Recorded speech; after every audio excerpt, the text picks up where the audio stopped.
আজ Indian secular ফ্রন্টের ডাকে শিয়ালদা থেকে আরজিকর অভিমুখে শ্যামবাজার পর্যন্ত একটা প্রতিবাদী মিছিল ছিল। আরজিকর কাণ্ডে ব্যর্থ এবং প্রিয়াঙ্কা হাসদার খুনিদের গ্রেফতার করতে ব্যর্থ, পুলিশি অরাজকতা, পুলিশি নির্যাতনের খুন, স্বাস্থ্য ব্যবস্থায় যে তলানিতে চলে গিয়েছে, আইন শৃঙ্খলা রক্ষা করতে ব্যর্থ রাজ্যের পুলিশ মন্ত্রী ও রাজ্যের স্বাস্থ্যমন্ত্রীর পদত্যাগের দাবি নিয়ে আমরা এক প্রতিবাদী মিছিলের ডাক দিয়েছিলাম।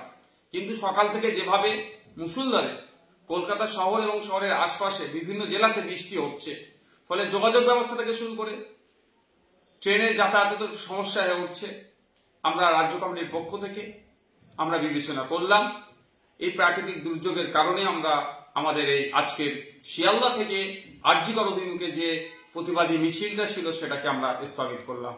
অতি শীঘ্রই পরবর্তী তারিখ আপনাদের জানিয়ে দেওয়া হবে।